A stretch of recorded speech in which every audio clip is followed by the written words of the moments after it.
Bonjour et bienvenue dans Questions-Réponses comme l'a annoncé Ed Chevridiaz et comme vous le constatez, le port de masque obligatoire parce qu'il faut obéir aux instructions du premier citoyen, mais aussi il faut donc respecter les gestes barrières.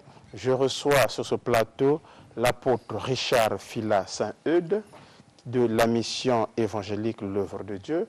Et avec lui, Ed Chevridiaz l'a annoncé tout à l'heure, nous parlons de la supériorité. Apôtre, bonjour. Bonjour, mon frère. Quand on entend supériorité, surtout que vous êtes serviteur du Très-Haut, supériorité, est-ce qu'on devrait faire allusion à la hauteur?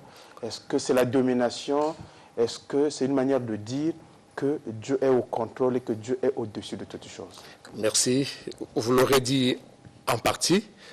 Il est question ici juste de respecter le protocole divin, un ordre de préséance que Dieu aurait établi. Si je peux aller plus loin dans ma réponse, je prendrai un exemple. Dieu lui-même est esprit. Il veut que le fondement même de ce monde soit d'abord esprit. Dans la structure humaine, quand il crée l'homme, il a établi un protocole, un ordre de préséance. Il veut que l'homme soit et comprenne qu'il est d'abord esprit, il habite dans un corps et il a une âme. Alors lorsque cet ordre, ce protocole est renversé, la Bible dit dans Psaume 11, verset 3, quand les fondements sont renversés, le juste que ferait-il aujourd'hui s'il y a justement cet effondrement, ce bouleversement comme l'introduction nous l'a signifié en passant tout à l'heure, le monde est ébranlé. Parce que nous, en tant qu'hommes spirituels, nous savons que quelque part, le fondement a été renversé, sinon les fondements ont été renversés. Alors, la supériorité ici veut rétablir la préséance, l'ordre des priorités. Alors, qu'on n'ait pas peur de ce mot, qui ne vienne pas de façon intempestive ici, alors que tout le monde parle corona, etc. Je pense que la supériorité, en tant que l'ordre des priorités, en tant qu'état d'esprit, nous le verrons tout à l'heure, avoir un esprit supérieur. Donc, nous partirons de ce protocole divin, pour ne pas dire biblique, entre deux questions, je sais, j'aurai le temps d'y revenir. Et donc, nous partirons de ce protocole divin, mais jusque-là, effectivement, vous parlez de ce protocole divin et de rétablissement, si vous voulez, un peu de l'ordre divin. En ce moment-là, comment cela devrait-il se faire? Est-ce qu'on peut dire que tout ce que nous sommes en train de vivre, c'est Dieu qui, dans sa préséance, dans sa manière de voir les choses, qui est en train soit d'évaluer l'humanité ou bien de tester l'humanité? Je ne comprends pas comment est-ce qu'on peut comprendre toujours cette supériorité soyez un peu plus explicite.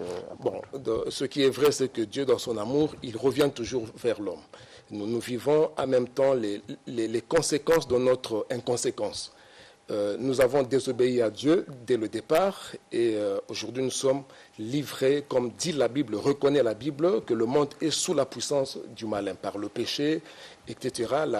La liberté qui est devenue du libertinage que Dieu aurait prôné, l'homme aurait prôné et choisi. Mais chaque fois quand nous survolons la Bible, quand nous la lisons, nous retrouvons Dieu en train de revenir toujours vers l'homme et lui tendre la main. Bien que les conséquences sont là. Il ne faut pas aller chercher ailleurs tout ce qui se passe dans le monde. Dieu n'est pas responsable, c'est l'homme qui est responsable. Mais Dieu, dans son amour, il laisse que l'enfant ou l'homme subir les conséquences de ses inconséquences, comme j'ai dit, et il propose une solution. Là, comme je parle du protocole divin, de l'ordre des priorités, d'un côté, l'homme récolte ce qu'il a sémé, l'orgueil, l'indépendance vis-à-vis de Dieu, il a renversé le fondement établi et on subit. Dieu a laissé faire, ça peut être pour des raisons pédagogiques, pour des raisons d'instruction, et Dieu n'est pas sans solution. L'une des solutions, c'est amener l'homme à revenir vers ce protocole, vers cet ordre de préséance, replacer l'esprit, donc même au niveau des gouvernants. partout où on a mis Dieu dehors, sa parole dehors, au temps de Jésus, certains ne comprendront pas, acte 4, versets 10 à 12, la pierre qu'ont rejeté les bâtisseurs, donc les décideurs des familles, des sociétés, des peuples et des royaumes. Dieu, pour bâtir dans son protocole, il pose un fondement. Et le fondement, nous le savons, nous pouvons le vanter, c'est Jésus-Christ, qui est la pierre angulaire que les décideurs, les hommes, ont rejetée. Mais Psaume 137, 127 le dit, si l'Éternel ne bâtit, ceux qui bâtissent travaillent en vain. S'il ne veille, ceux qui gardent le font en vain. Alors quand on laisse l'Éternel bâtir, il commence par sa parole. Et il a parlé à plusieurs reprises de plusieurs manières dans ce monde, et les gens n'ont pas compris. Il a choisi une autre pédagogie. Il a pris une forme humaine. Lui-même, il est venu pour montrer l'exemple. Il a parlé par la vie de Christ. Donc suivre la vie de Christ, l'accepter comme tel, c'est poser le fondement. Accepter Christ comme fondement, c'est accepter la fondation, la nouvelle fondation que Dieu, ou la refondation que Dieu propose. Mais pourtant, toute l'humanité, je dirais, et dans les différentes époques, a toujours connu le même problème. Depuis Adam d'ailleurs, à cette époque, ils ne sont que deux, mais nous avons vu comment l'action du serpent l'a détourné, et au fur et à mesure que nous évoluons, même quand on prend toutes les cultures, l'homme a du mal finalement à accorder cette place, je dirais cette supériorité à l'être suprême. Mais en ce moment-là, comment vous expliquez cela? Est-ce que Dieu ne devrait-il pas changer de méthode pour que nous soyons finalement capables de suivre le pas et finalement... Oui, justement, Dieu a changé de méthode. Hébreux 1, verset 1 jusqu'à 3, excusez-moi, il le dit, il a parlé à plusieurs reprises et de plusieurs manières. Il a utilisé des théophanies, il a envoyé des prophètes. Mais dans ces derniers temps, la manière dont Dieu se prend... Il ne parle pas le Fils. Il parle par le Fils. Donc, il suffit de croire au Fils. Okay? Il suffit de croire au Fils. Et quand on a l'occasion de l'écouter, qu'on fasse attention à que celui qui écoute fasse attention. Dieu donnera l'occasion à tout le monde, aux individus, aux familles, aux civilisations, aux sociétés, aux nations, etc., d'avoir l'occasion de recevoir ce fondement sur lequel bâtir les familles, les sociétés, les nations, etc. Alors, libre à l'homme, libre aux décideurs d'accepter la solution de Dieu. Quoi qu'il en soit, ce qui justifie même la multiplicité, la pluralité des religions que les latins ont voulu religium, donc les efforts de l'homme de se relier à Dieu, ce qui justifie cela, c'est justement cette soif universelle, ce vide existentiel dans chaque homme. René Descartes l'aura reconnu, qu'il y a dans l'homme, dans chaque homme, un vide qui a la forme de Dieu. Et l'homme est en train de chercher, par ses moyens, comme il y a plusieurs propositions, mais si la grâce vous est faite d'être en face de la vraie porte, la vraie proposition, qui est Jésus-Christ, vous êtes sauvés, vous pouvez bâtir sur un meilleur fondement. Donc Dieu est toujours revenu vers l'homme. Aujourd'hui, et maintenant que je parle encore, là, il est en train de revenir vers quelqu'un qui est en perte d'altitude, de supériorité, parce que je ne peux pas cacher, j'anticipe sur un des points qui soit dans mon esprit. La supériorité ici ne se limite pas seulement à cet ordre de priorité, à cette préséance, mais c'est aussi une position. C'est aussi un défi. C'est une dimension, donc la hauteur, notre quatrième dimension dans une série d'enseignements, que plusieurs personnes ont perdu. Ce qui justifie ce message, c'est entre autres aussi cela. Nombreux, avec tout ce qui arrive dans le monde, semblent perdre de l'attitude, se posent des questions. Nombreux étaient destinés, ils le sentent instinctivement, naturellement, au fond, comme au fond de toute personne. Il y a comme une programmation. Dieu avait installé un programme de grandeur. Depuis Genèse, quand il renouvelle son alliance avec Abraham, il avait destiné l'homme à être grand. Et tous ceux qui croiraient ou se voudraient fils d'Abraham sont programmés. Dieu a installé un programme. Bon, justement, en écoutant la parole de Dieu, vous aurez les différents codes Mais s'il y a quelques codes, pourquoi ne pas les présenter aux téléspectateurs pour qu'ils comprennent? Les quelques 20 minutes qui nous restent ne suffiront pas, mais nous dirons l'essentiel, qui sera attentif. Allez-y, voilà. Allez-y, on vous écoute. Bon, si vous voulez, ce qui justifie ce message, justement partant de votre préoccupation, c'est ce vide, ce besoin, cette main de Dieu qui est tendue. Dieu constate que dans tout ce qui se passe en ce moment, il y a beaucoup de personnes qui traversent une crise d'orientation. Ils sont en perte d'altitude, comme j'ai dit, d'auteur. Ils sentent que leur position est menacée. Les nations se posent des questions. Il y a des projets qui sont suspendus. Donc, si nous venons avec ce message, c'est parce que Dieu veut réinitialiser, réinstaller, ou faire des mises à jour dans la vision de certaines personnes, dans leurs projets, etc. Ce qui se passe aujourd'hui l'aura déjà été dans les jours passés. Si nous faisons allusion, pour revenir, tant c'est important pour nous tous, quelqu'un se rappellerait de la pyramide de Maslow qui établit une hiérarchie des besoins. Alors, au bout de cette pyramide, il y a ce besoin d'accomplissement. Donc, je vous épargne les besoins physiologiques, besoins de sécurité, d'appartenance sociale, d'estime de soi. Mais au bout de cette pyramide, il y a un besoin d'accomplissement. Toute personne est destinée à s'accomplir, à devenir grande. Toute nation, notre nation a une vision, est destinée à une hauteur, à une certaine hauteur, à une certaine supériorité. Si Dieu veut, on parlera en passant de la relativité de cette supériorité. Chacun peut être supérieur dans un domaine bien précis. Donc la supériorité ici, en passant, accepter que je prenne ces différents concepts de façon ramassée, parce qu'on a très peu de temps. Chacun peut atteindre, retrouver et maintenir sa supériorité dans son domaine de compétences, domaine d'autorité, etc. Bien que tous ces domaines semblent être fragilisés, menacés maintenant. Alors, donc, nous voulons, en passant, rassurer quelqu'un, c'est encore possible. C'est encore possible dans les différentes sphères d'autorité et de supériorité. Être supérieur, ce n'est pas seulement à la manière des hommes.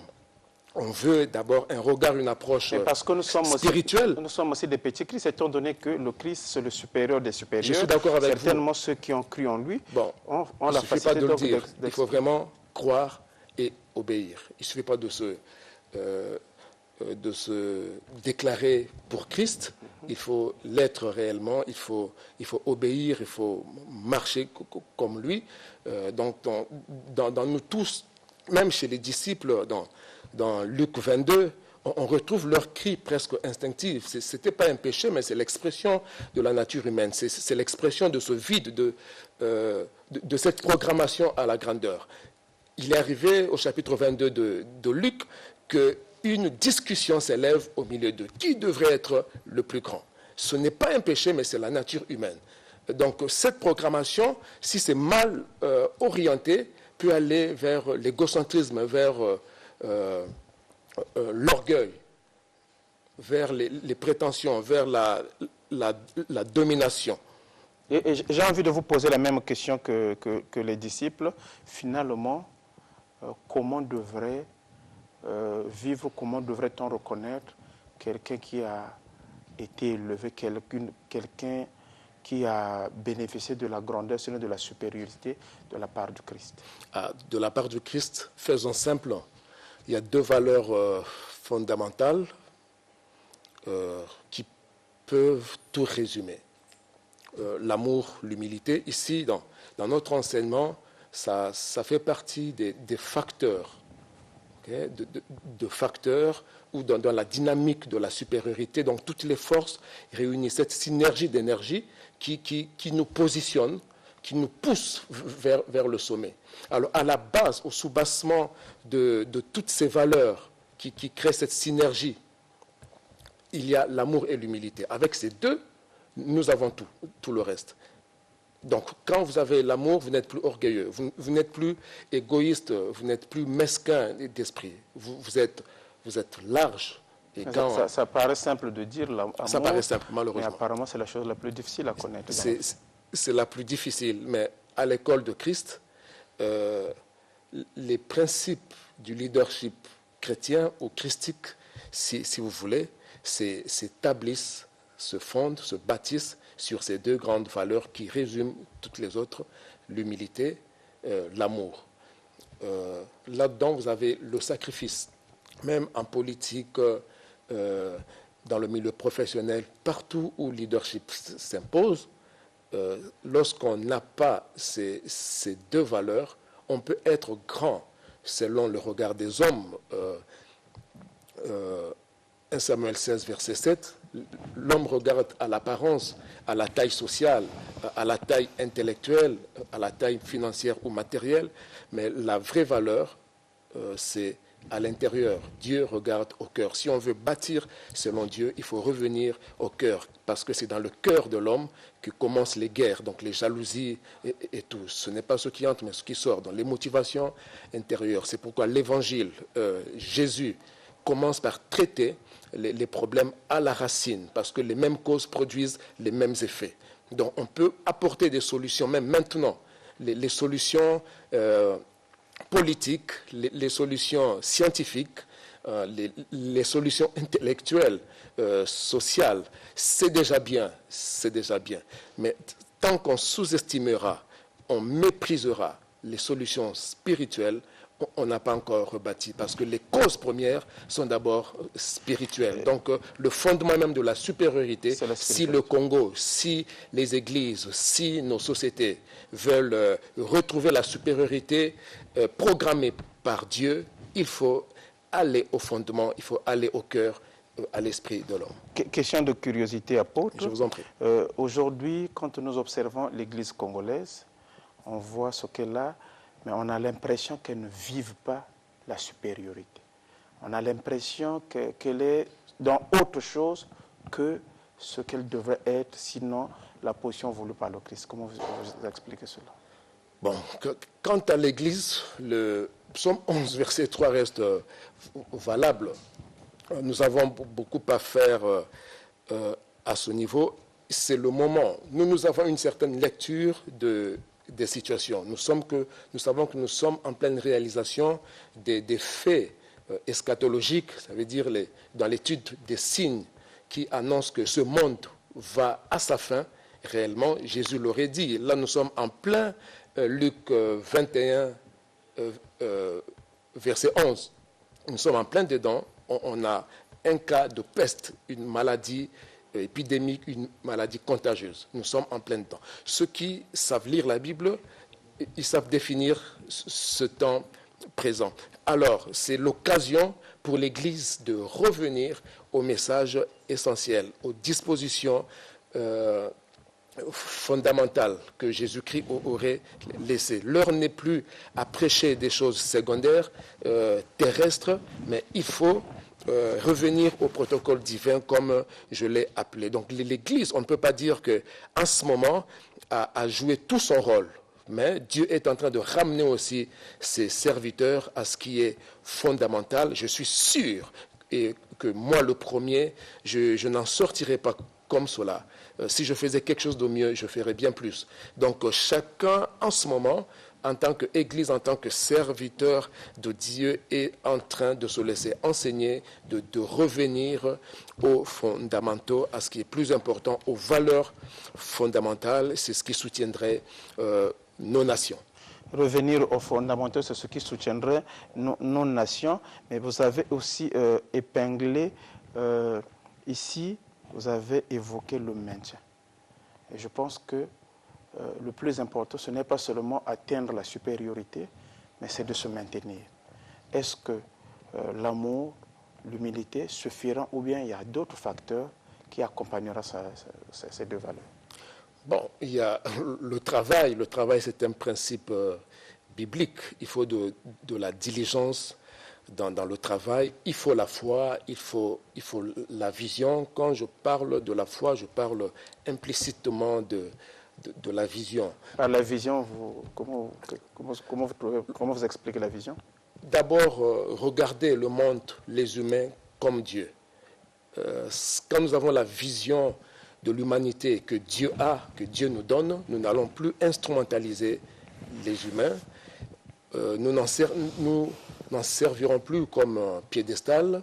On ne manipulera plus les autres. On aura de l'altruisme, que ce soit en politique, qu'on soit chef d'État, qu'on soit gouvernant, qu'on soit homme de Dieu. Même dans l'Église, il y a de l'instrumentalisation. Comme disait Agé, chacun de vous est zélé pour sa propre maison, alors que ma maison est détruite. Nous vivons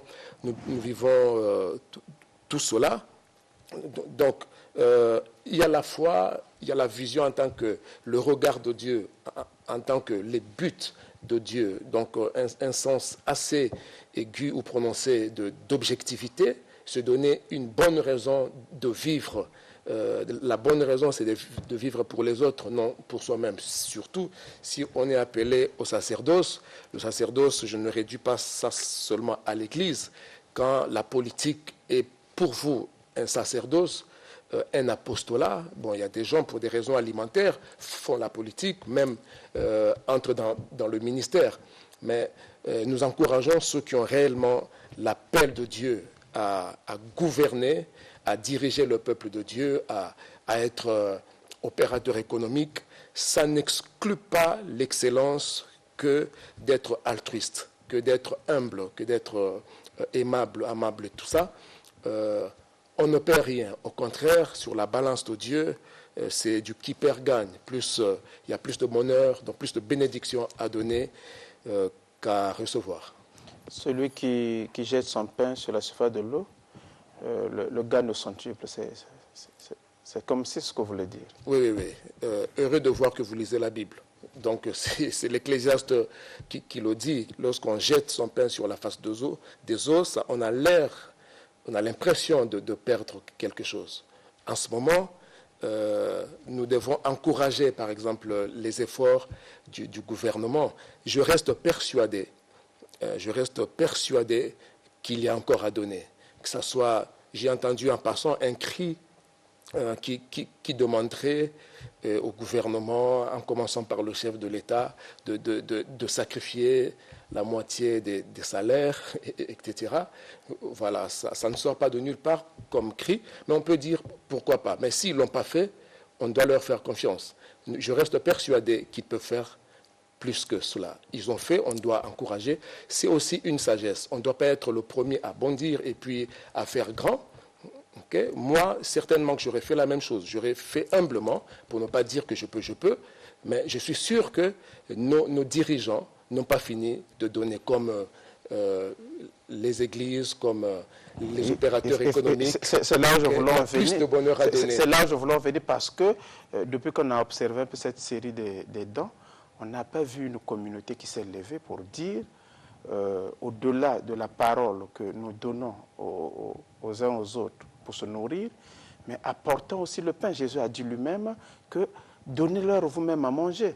Mais on a vu ce sont les autres, mais on n'a pas vu l'Église. C'est comme si l'Église avait selon pour mission de prêcher l'Évangile, mais dans les actes sociaux, c'est comme si sa place n'y était pas. Est-ce qu'en ce moment-là, ce n'est pas aussi une manière de ne pas vivre la grandeur, sinon la supériorité? Bon, chacun donne selon sa libéralité. Et puis ici, le gouvernement et tout le monde a été surpris par les circonstances actuelles, à combien plus forte raison nos églises, de fois relativement fragiles du point de vue financier. Mais je parle avec des collègues.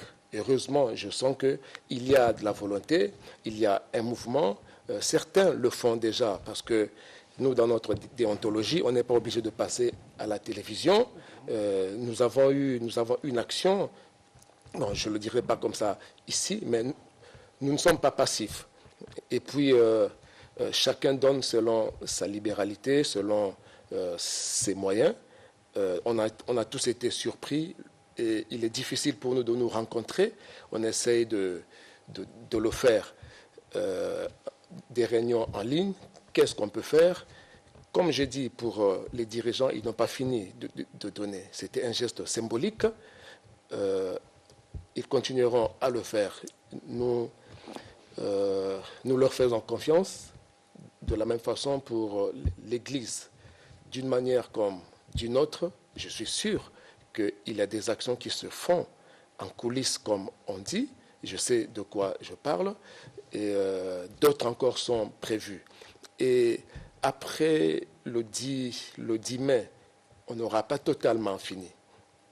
Il y a une période post-confinement, donc le temps de déconfinement.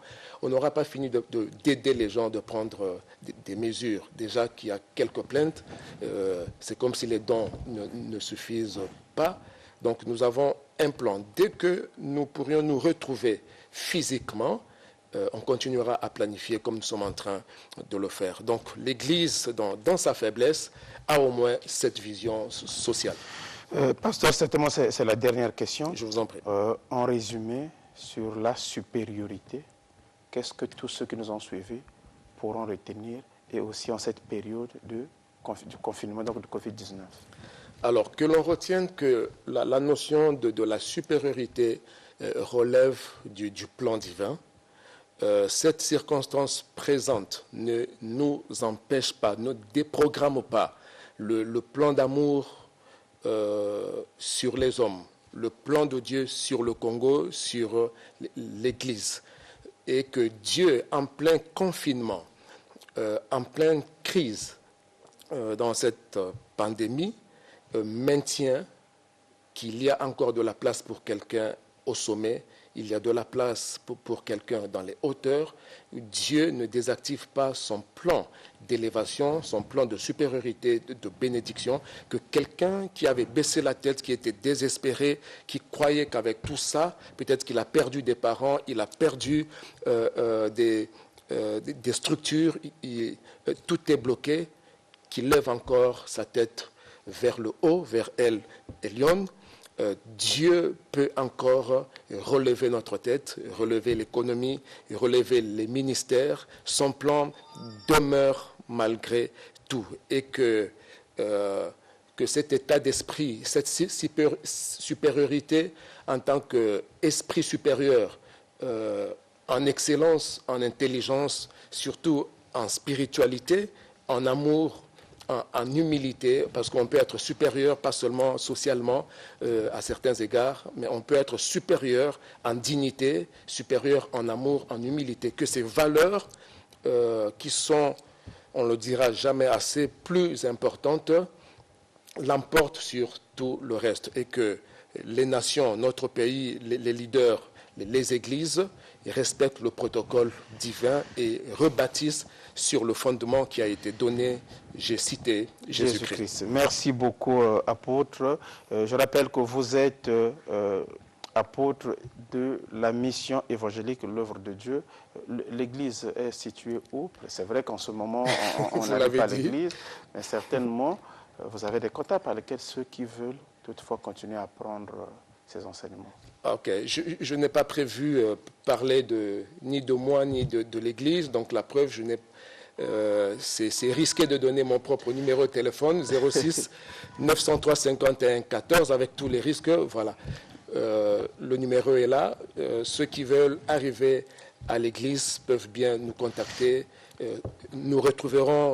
Peuvent nous retrouver tout à l'heure. Donc à 10h30, nous serons en direct. Nous avons un thème important qui est une grande montagne qui sera aplanie. Donc rendez-vous tout à l'heure à 10h30 sur Facebook. Rendez-vous à 10h. Merci, pasteur. Vous avez compris la supériorité et aussi il a fait marque de l'humilité comme il a su le dire. Tout à l'heure, vous allez suivre les temps de réveil avec